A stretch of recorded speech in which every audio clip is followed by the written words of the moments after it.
Très chers téléspectateurs de Moto TV, nous vous présentons nos sincères excuses pour cette journée particulière.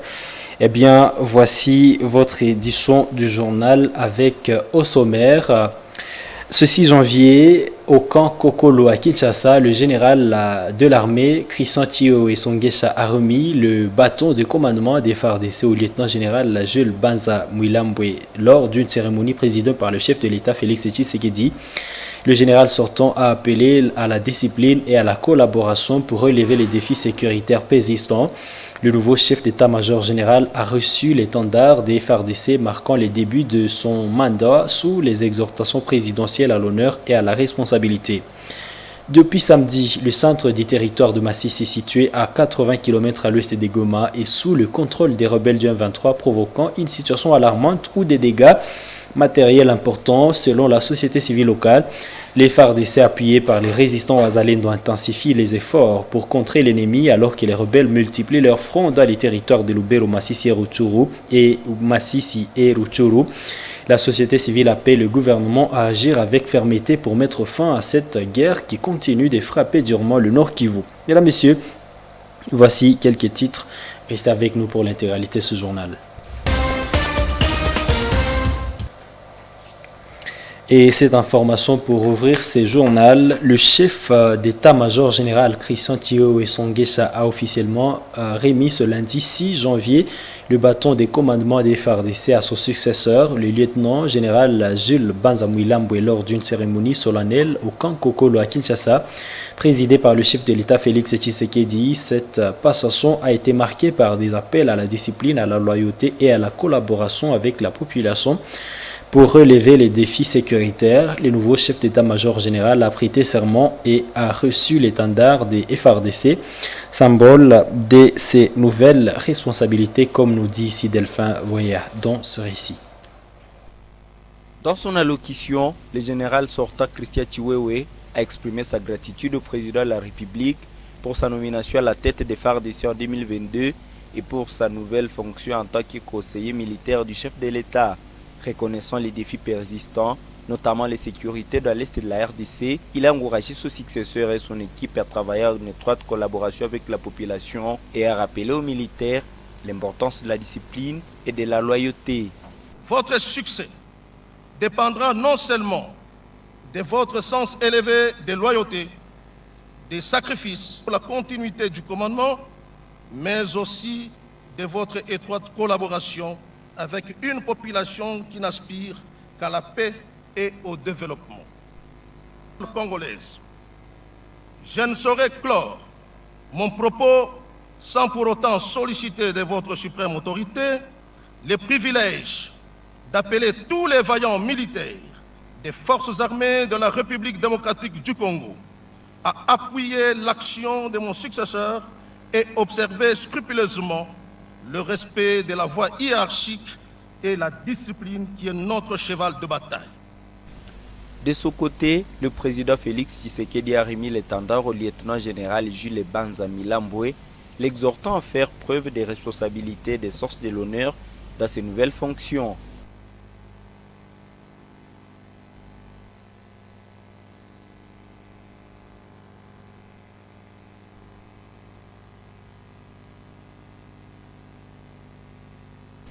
Le nouveau chef d'état-major général des FARDC prête alors serment devant la grande assistance.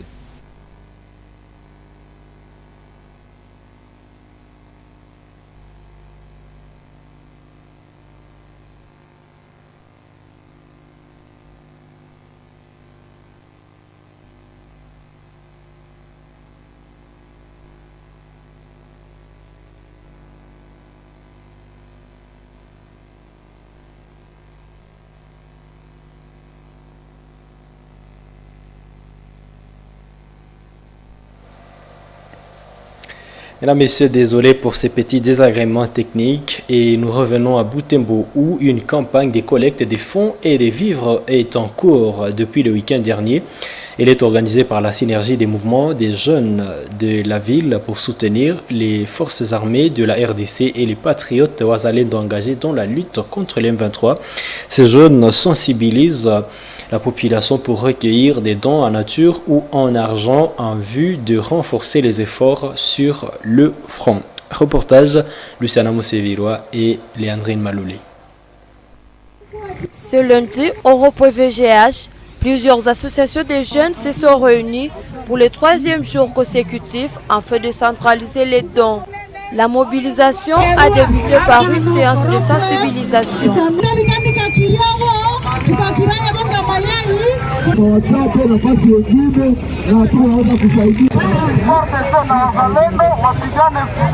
Après quoi, les membres ont été répartis à 3 groupes pour parcourir les principales avenues du centre-ville.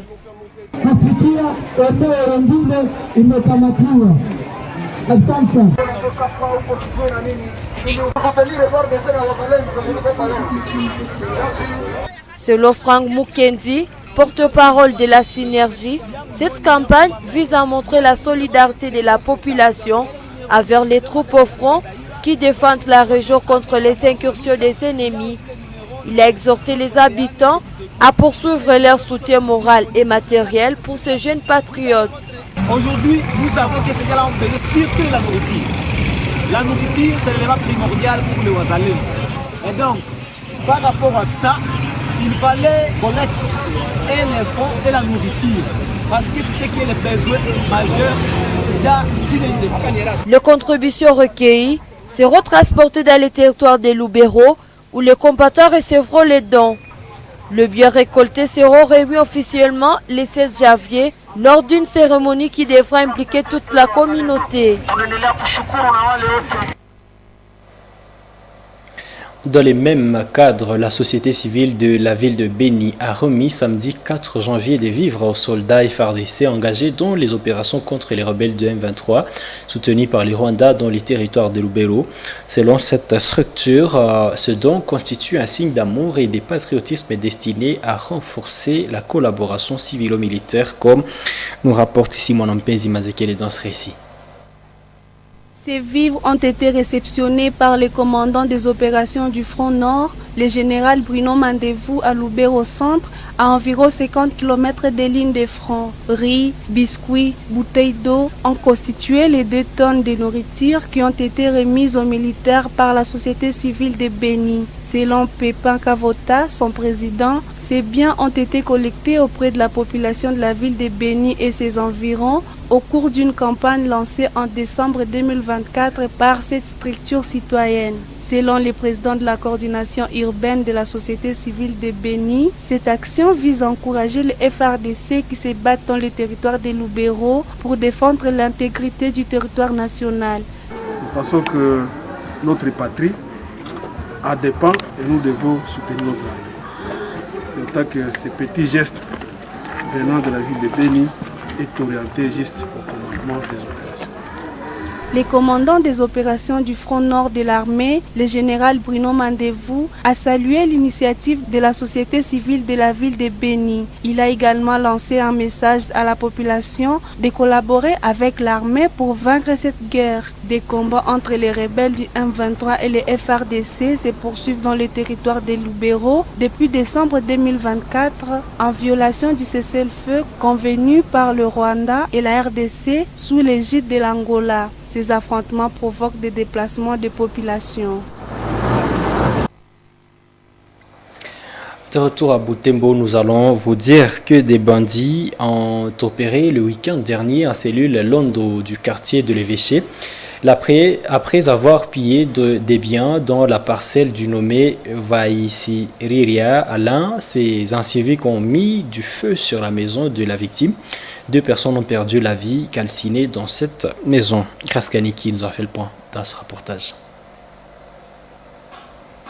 C'est en ce lieu situé au bord de la rivière Kimemi à cellule Londo du quartier de l'évêché que le fait s'est produit. Le père de famille et son enfant ont perdu la vie. Ils ont été calcinés sous ces vestiges. Les bandits, après avoir pillé dans la parcelle, ont mis du feu sur la maison du nommé Vaisiriria Ale et conducteur de moto-taxi. Seule l'épouse, Mukanda Bertil, a eu la vie sauve grâce à l'intervention des voisins. Un incident que Doké dénonce, sa situation étant non loin du bureau de la commune de Boulenguera. C'est à l'instar de l'honorable Bienvenu Lutsumbi, élu de Boutembo, qui a eu le temps de documenter le drame. Un incendie criminel a été causé par des hommes jusque-là inconnus qui ont eu à signer leur intrusion d'asile maison.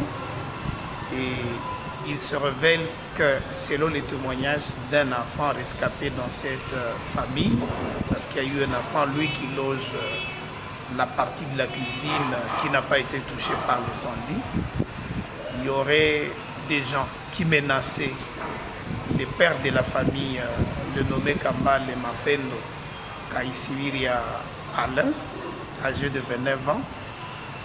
Ils étaient en train de lui demander de l'argent. Ces bandits seraient au courant que le nommé Alain aurait de l'argent prévu pour sa dot dans sa maison. Et c'est cet argent qu'ils ont demandé. Ils ont même demandé le téléphone portable.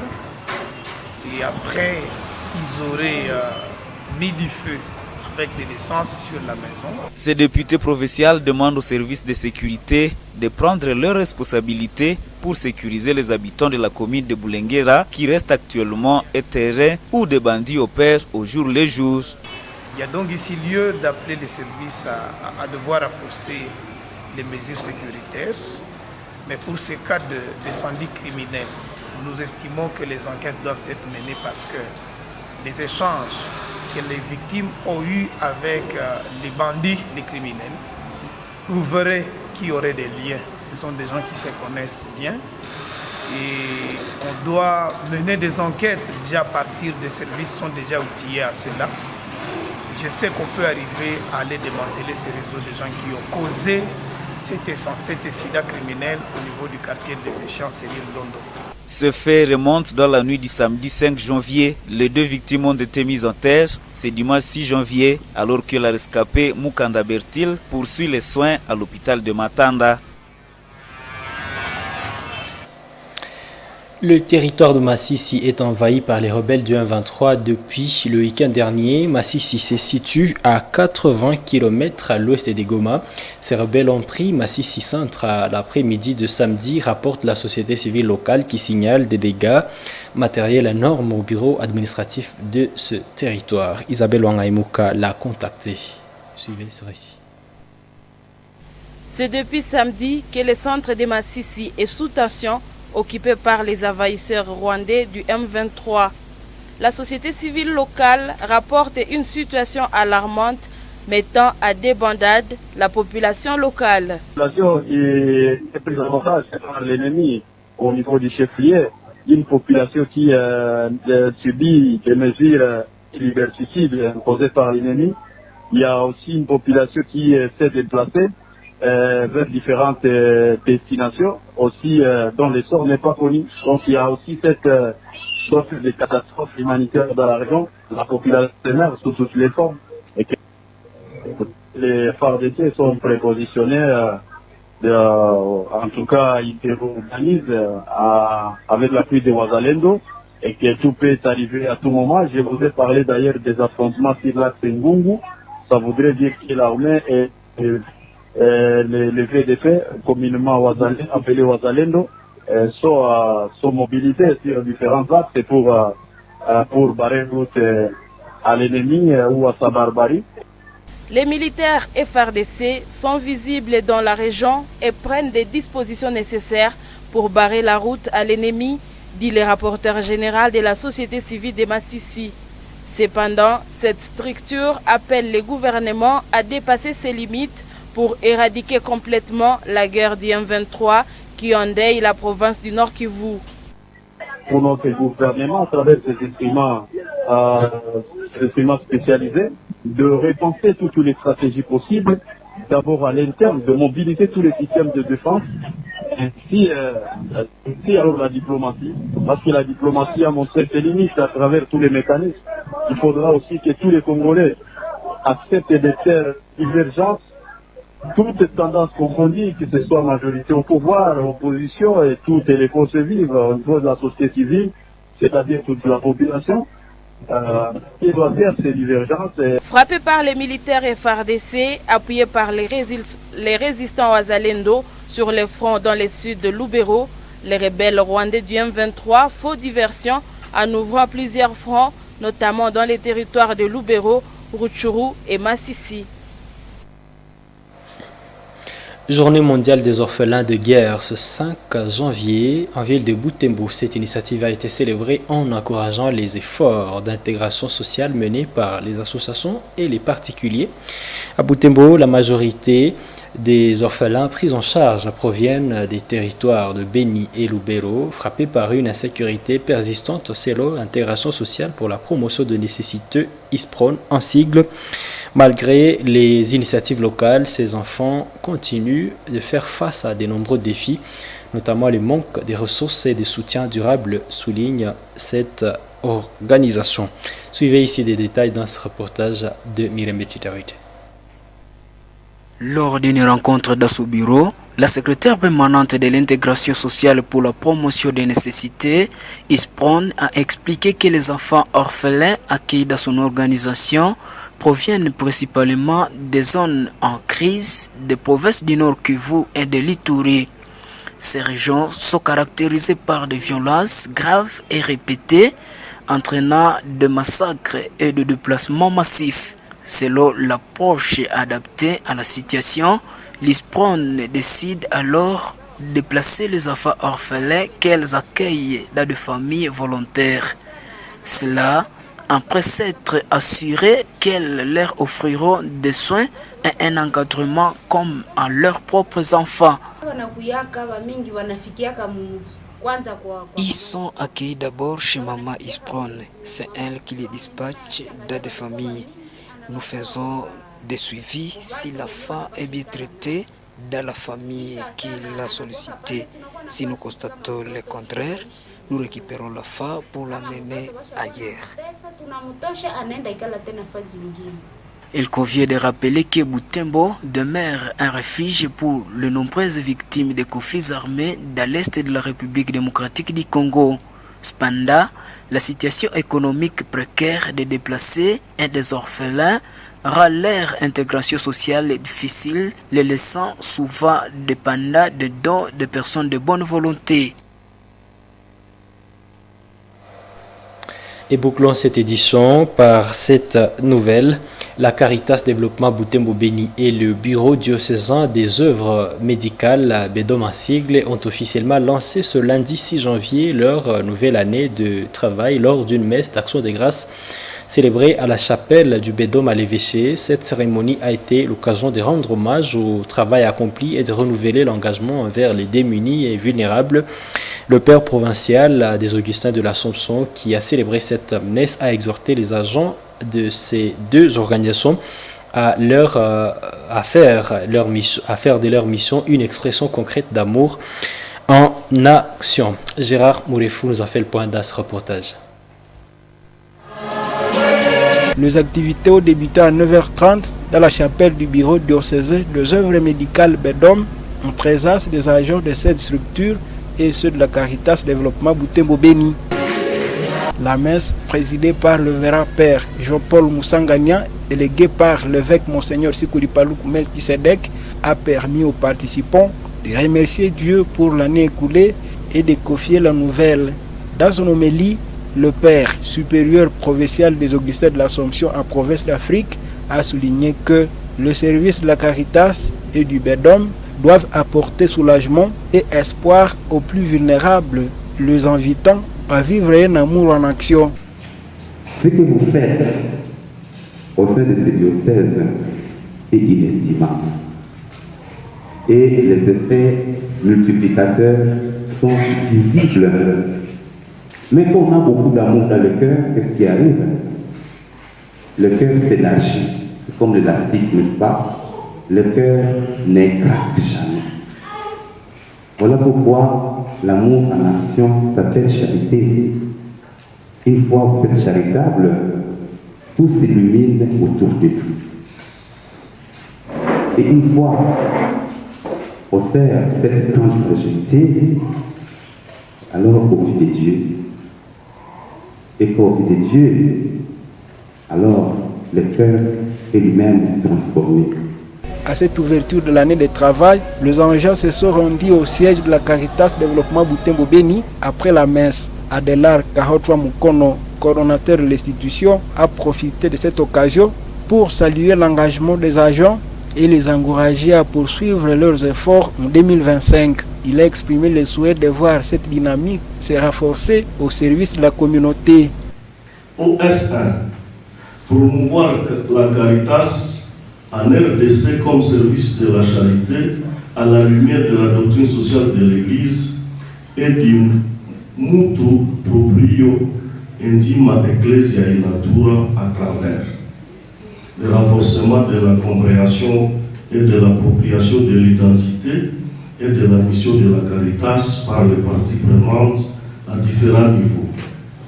La formation du cœur du personnel de la Caritas à différents niveaux, la promotion du travail à synodalité avec d'autres structures de l'Église comme les commissions, les congrégations religieuses, les universités, les écoles et j'en passe.